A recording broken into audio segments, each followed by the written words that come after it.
Welcome to Meganet TV off the record.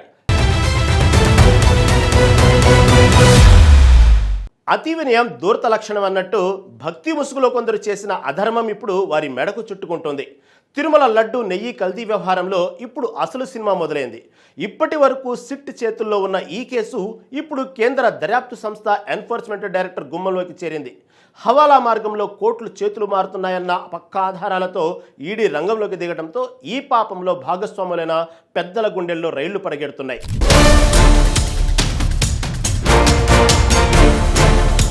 Tirumala laddu నెయ్యి కల్తీ కేసులో మలుపులు సినీ ఫక్కీలో సాగుతున్నాయి.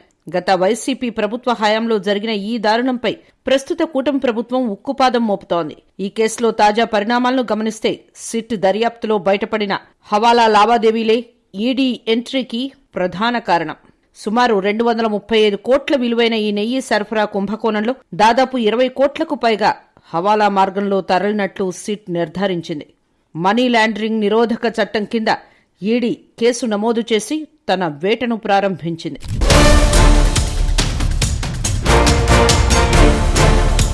నమ్మబలికి నట్టేట ముంచడం అంటే ఇదేనేమో. కోట్ల మంది భక్తుల సెంటిమెంట్తో ముడిపడి ఉన్న వ్యవహారంలో అక్రమ సంపాదన కోసం కొందరు చేసిన పన్నాగం ఇప్పుడు బట్టబయలైంది.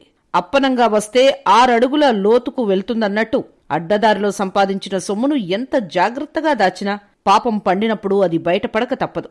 సిట్ దాఖలు చేసిన తాజా ఛార్జ్ షీట్ ఈ నెయ్యి కుంభకోణం వెనక ఉన్న అసలు రంగును, ఆ నిధుల అక్రమ ప్రవాహాన్ని కళ్లకు కట్టినట్లు వివరిస్తోంది.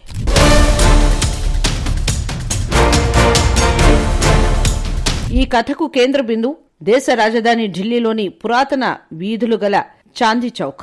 ఇక్కడ భక్తుల విశ్వాసం దెబ్బతింటుంటే నిందితులు మాత్రం తమ జేబులు నింపుకోవడమే లక్ష్యంగా పెట్టుకున్నారు. సిట్ దర్యాప్తు ప్రకారం ఉత్తరాఖండ్కు చెందిన భోలేబాబా ఆర్గానిక్ డైరీ ఈ మొత్తం వ్యవహారంలో కీలక పాత్ర పోషించింది.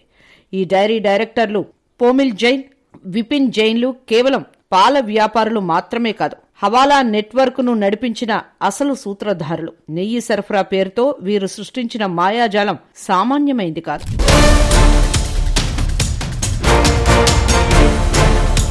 అడగనిదే అమ్మైనా అన్నం పెట్టదు కాని అడగకుండానే అక్రమ సొమ్ము మాత్రం గడప దాటి వెళ్తోంది. ఈ హవాలా దందా ఒక నగరానికో ఒక రాష్ట్రానికో పరిమితం కాలేదు. దీని వేళ్లు దేశవ్యాప్తంగా విస్తరించాయి. భాగ్యనగరం ఈ లావాదేవీలకు ప్రధాన కూడలిగా మారింది. విజయవాడ మరియు తిరుపతిలో నెయ్యి సరఫరా ఒప్పందాలు, స్థానిక నెట్వర్క్ల ద్వారా నిధుల మళ్లింపు ఇక్కడే కేంద్రీకృతమైంది. చెన్నై ఆర్థిక లావాదేవీలను కప్పిపుచ్చటానికి ఇక్కడి మార్గాలను వాడుకున్నారు. డైరీ డైరెక్టర్లు పొమిల్ జైన్, విపిన్ జైన్ తమ కంపెనీ నుంచి వచ్చిన లాభాలను కాకుండా నాణ్యత లేని నెయ్యిని సరఫరా చేస్తూ వచ్చిన అదనపు ఆదాయాన్ని హవాలా మార్గంలో మళ్లించారు. చెరువు మీద కోపం వస్తే కట్ట తెగ్గొట్టుకున్నట్టు లాభాల కోసం వీరు వ్యవస్థల్ని తారుమారు చేశారు.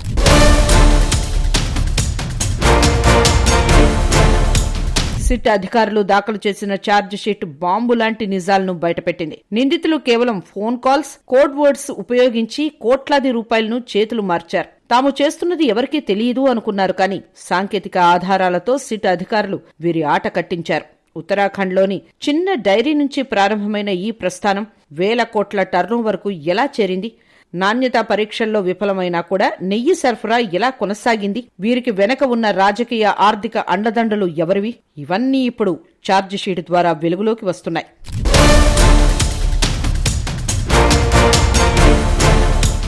ముఖ్య నిందితులుగా ఉత్తరాఖండ్కు చెందిన భోలేబాబా ఆర్గానిక్ డైరీ డైరెక్టర్లు పోమిల్ జైన్, విపిన్ జైన్ ఉన్నారు. వీరు ఢిల్లీ చాందినీ చౌక్లోని హవాలా ఏజెంట్ల ద్వారా డబ్బును మళ్లించినట్లు ఆరోపణలు ఉన్నాయి.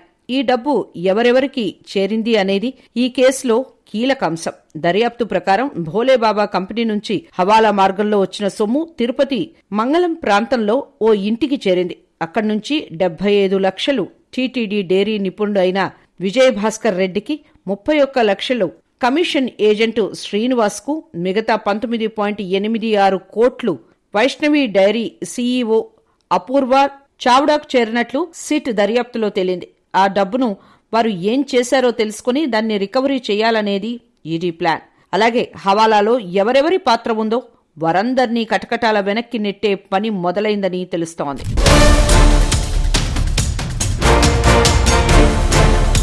తిరుపతి లడ్డు నెయ్యి కల్తీ కేసును గమనిస్తే వైసీపీ అధికారంలో ఉన్న 2019 నుంచి 2024 వరకు 68 లక్షల కేజీల కల్తీ నెయ్యి సరఫరా జరిగిందని దర్యాప్తులో తేలింది. పామాయిల్, కెమికల్స్ కలిపిన సింథటిక్ నెయ్యిని అగ్మార్క్ గ్రేడ్ నెయ్యిగా చూపించి టీటీడీకి అమ్మారు. ఈ కేసులో సిట్ 36 మందిని నిందితులుగా తెలిపింది.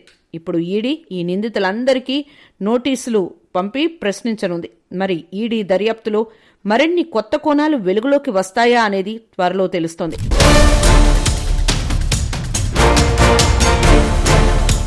నిజం నిప్పులాంటిది.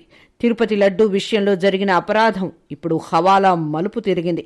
నిందితులు ఎంతటి వారైనా ఏ స్థాయిలో ఉన్నా ఈడీ దర్యాప్తులో తప్పించుకోవడం అసాధ్యం. భక్తుల మనోభావాలతో ఆడుకున్న వారికి శిక్ష పడాల్సిందే అన్నది ఇప్పుడు యావత్ హిందూ సమాజం కోరుకుంటున్న మాట.